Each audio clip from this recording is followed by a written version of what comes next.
Good evening, sir. My name is Reshma and I am from the branch of Computer Science and Engineering from second year and CSC B section.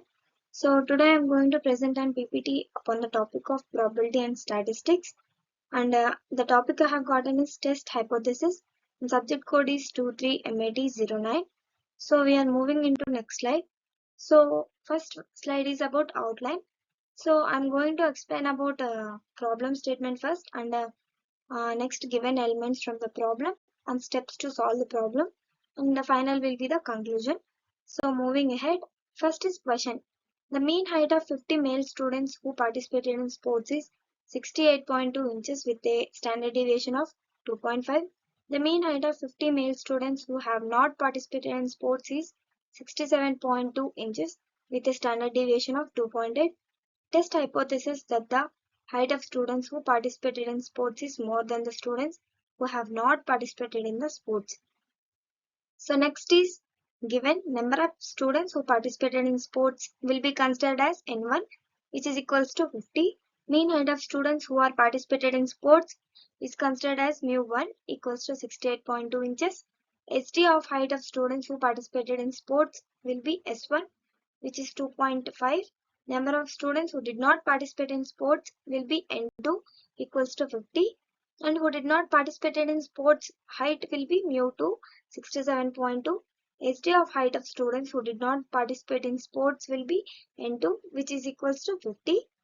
And next is step 1. We are going to solve the problem by step sequence. I have said it before only. So step 1 is null hypothesis, which is H0. The mean height of students who participated in sports is equal to or less than the mean height of students who have not participated in the sports.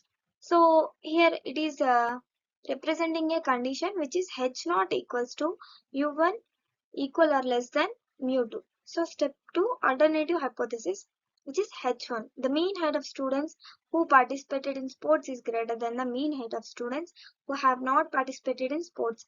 So this is the step 2, which is second condition, H1 equals to mu1 greater than mu2, where we can see that mu1 means mean height of students who participated in sports and mu2 is mean height of students who have not participated in sports. So these are the definitions of mu1 and mu2. So moving ahead, so we will use one-tile t-test to compare the means of two independent samples. The formula for the t-statistic is the expression you provided is t equals to x1 bar minus x2 bar by root of s1 square by n1 plus s2 square by n2. So we are going to substitute the values within this formula, within this expression. So by substituting, we'll get one values. In simplifying step by step in sequencing order, so we'll get a final answer, which is a t value. T is approximately 1.884. So moving ahead, so step 3 is degrees of freedom. The formula for degrees of freedom is df means degrees of freedom, n1 plus n2 minus 2. Then n1 n2 values we have already known, so 50 minus 2. Last final simplifying, the conclusion answer is df equals to 98. So step 4 will be the finding the critical t value. So here we are considering alpha equals to 0.05. So the alpha value will be derived from the critical value graph. We can find it easily. So we have substituted all the df and alpha values. So finally we got the answer 1.660. So next is step 5. Compare the calculated statistic with the critical value. The calculated static is 1.88 and the critical value is 1.678. I have said previously. Since 1.88 is greater than 1.676, so we reject the null hypothesis.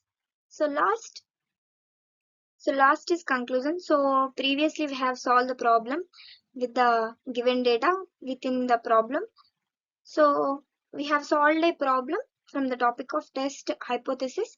So last is conclusion. There is sufficient evidence to conclude that the mean height of students who participated in sports is greater than the mean height of students who did not participate in sport at the 0.05 significance level. So the mean height of students who participated is greater here. So we can see here clearly the conclusion. So thank you very much, sir. This is end of my PPT.